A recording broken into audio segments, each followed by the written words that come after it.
With the Storm Rising Archives event going live, we got a balance patch, new PvE game mode, developer update, a massive console patch. Better start downloading it now, you'll play it next week. And at the tail end of the video, I've got some bad news, actually, that affects our YouTube community. But first, let's get down to business. The Junkrat change is now live, with the projectile speed going up and having the nades bounce less. Pretty much mean be less random, but explode after that first bounce. At least most of the time. There's some interactions where it'll linger around, but generally speaking now you can bank shot and get mid-air explosions, kind of similar to how the old scatter arrow used to work. You could shoot it down at the ground and have it arc up off of a surface to hit your enemy. This will essentially kill off the playstyle to have your nades linger in an area, hoping that the enemy walks into them and require you to aim exactly where they're going to go, buffing one style of Junkrat play, but erasing another. This done with the intention to hopefully make him more reliable. The huge Shadow Step change is now live. It can be used in air, now only takes half of a second, and is invisible during the exit of Shadow Step. Now, I originally thought you could take damage in that, but actually you're just not targetable, which is a really big deal. However, you still are an easy shot once your hitbox does reveal itself. But with a little bit of coordination, this might actually be a way to siege into areas, especially if you're getting help from like a Zarya bubble or a defense matrix. It might be viable, and of course there's all the crazy flank routes that are now possible that you can use it in air. Shadow Step along with Symmetra's teleporter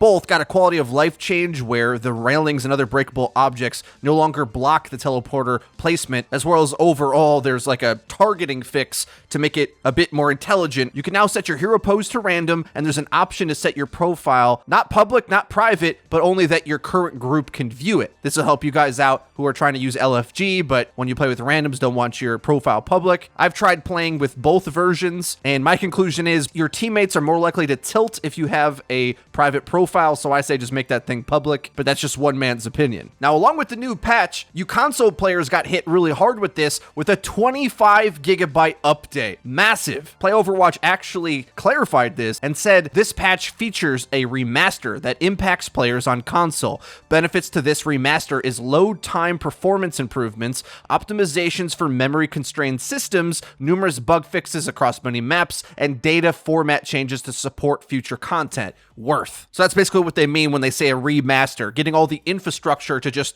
work and be optimized better, which is a good thing, but also with a patch of that size, especially with some crummy internet that I know is out there, it might take you all day to download this. It's the size of like a regular sized video game. Quite a lot for just a patch. Now, alongside the event, we did get the developer update that we knew was coming. We're hoping that there was going to be good news in it, and, well, it's just explaining the mode. Bit of a feels bad, man. I have yet to try the mode myself. It looks really fun, but I also know there's a significant lore drop at the end of it, which I'm going to warn you right now, spoilers for the next few seconds. I won't talk about it long, so you can just skip past this part, okay? Spoiler warning, this next picture is from the end of the mission. This guy, and no, I don't mean Samito, the Omnic character who looks like the Predator, he looks like the evil Omnic that Talon was cooperating with, because in this final scene, he's having a conversation with Doomfist, discussing some cooperation between his organization and Talon. Pretty safe bet that this type of guy could be a hero down the line. I mean, they have tons of heroes in the works, but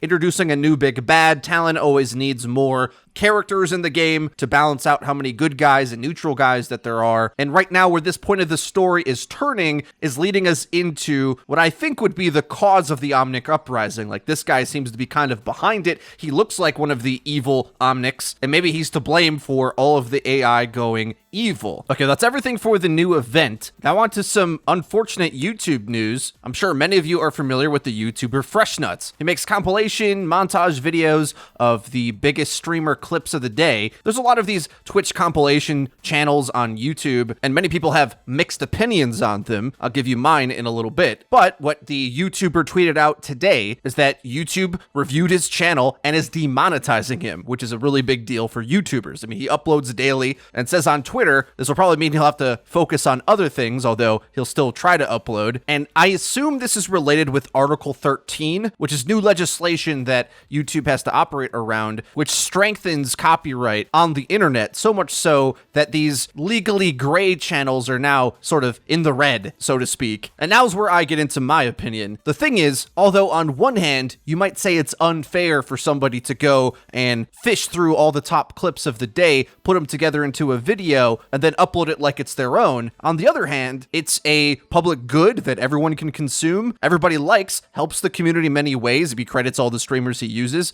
And furthermore, it's not like anyone else has the resources to do that. This is kind of the key point that I think a lot of the legislation is confused in this regard, is that without FreshNuts, it's not like all the other streamers can make these compilation videos. When they make content, oftentimes they have to hire an editor to do it themselves. There already is a middleman with this kind of stuff. It is a different kind of job. And realistically speaking, the Overwatch community isn't popping like it used to. It's way easier to go just take clips of Shroud or Ninja and go viral with those. For us in our community, we're a little bit more tight-knit. So I don't think anybody feels like FreshNuts was exploiting them. In fact, I think a lot of other streamers would agree, FreshNuts is an asset to the community. In fact, I think every streamer, whenever they have a clip now where something cool goes off, they're like asking for FreshNuts. Like they're calling out. People used to say, we did it, Reddit, but now it's like FreshNuts, big earth shatter, huge slam. What's up, FreshNuts? Like they would reference it. It's part of the culture. So after FreshNuts tweeted this out, a lot of content creators agreed that this is not something we want to see happen. DeFran's upset. Jane said he already gave him permission to use his clips. ML7's upset. Here, Maza agrees with me. His work is doing the community a service. He asks, I don't see what YouTube gains by this. Well, deniability, I guess, from a lawsuit. That's the thing. They don't want to be monetizing things that deem against the law, which is sort of the problem with a lot of this new media legislation coming out. Blinky suggests that we get a petition where all the Twitch streamers approve the use of their clips in these montage videos. And I think this is a great idea. I don't know if YouTube would go for that sort of thing, because the problem is, even if you sign a petition, can you then later on take legal action to say that this is my content? Realistically, with the new legislation, clips channels like FreshNuts are supposed to be going away. It doesn't just go for him. It's like all those Facebook compilation videos that sort of steal content from all over the internet. I believe it's called freebooting. There's sort of those people who re-upload content. But none of us really feel like that's what FreshNuts is doing, because our community isn't like overflowing with people doing this. It's really just him doing the work and maybe a couple others. So yeah, I hope this gets resolved. I don't have much more to say other than this just feels bad. I saw a comment the other day that somebody said the only streamers they know or even watch on Twitch are ones that we featured on our channel. Now, luckily, because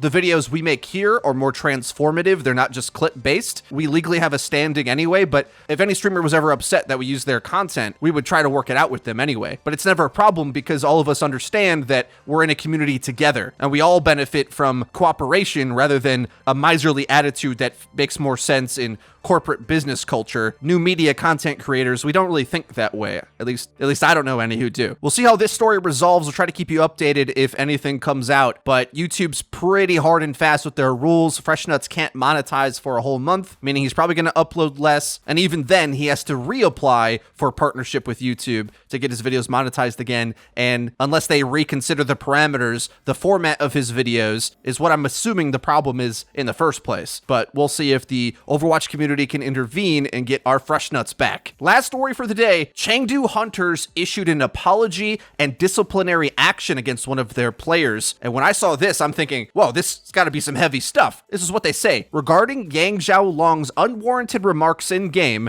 on behalf of the Chengdu Hunters, we apologize to Aspen, who's a Twitch streamer, and all people involved. We have already severely reprimanded and educated our player, Yang Xiaolong, on his misbehavior, imposing a fine on the full month's salary and deducting the second stage's bonus. Shall the same mistake be made, the punishment will be doubled. Chengdu Hunters will take this as a lesson to more thoroughly educate each of our players and prevent such incidents from happening again. Now, the good news is Aspen accepted the apology. She was confused and thought Yao Long was actually SBB impersonating him because I guess they know each other and they were just fooling around. That wasn't the case. It actually was this other player she doesn't know, I believe. But what actually happened? Well, here's the clip. You can see it in the chat. YXL says, "Hey, Aspen." Ameng says, "You're his second wife." Aspen giggles, is confused, types lol in the chat, and moves on. Just kind of awkward and weird. And I want to make it clear, I know I have a huge blind spot on this type of call because I'm a man. I'm also a married man,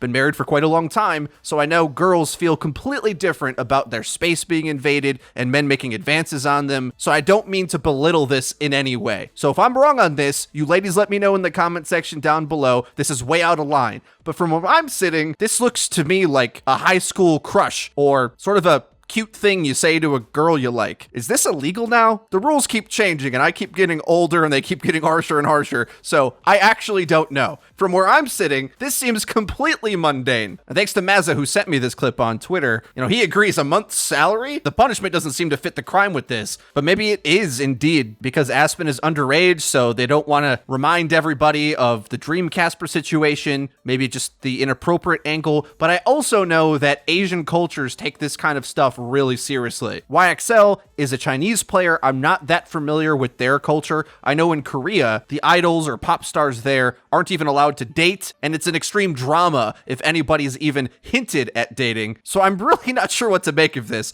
other than, is this another instance of Overwatch League teams cracking down on any little bit of infraction for fear of massive public backlash? Not really sure. I'm sure you guys will help me make heads or tails of this. I know there's a lot of toxicity towards girls online, but I'm not so sure this is an example of that. Besides, it's not like these guys speak perfect English. To say you are his second wife, it doesn't really make sense. Is he asking to marry you? Is this like a bad translation of just calling Aspen boo, which might invade some personal space? But again, maybe I'm just confused. Back in my day, boys and girls were much more flirtatious with each other. Now it seems you gotta sign a 20-page document just to hold hands. I don't know anymore, but I'm gonna leave it at that. I hope you guys enjoyed the news roundup video. If you did, please be sure to leave it a like. It really does help us out and lets us know that you're enjoying the content. And if you haven't already, please subscribe and be sure to hit the bell icon so that you get notified when our videos go live. Link in the description is our Twitter, where we tweet out news, updates, and dank memes. That's been it for me. I've been FREEDO for your Overwatch. I'll see you guys next time.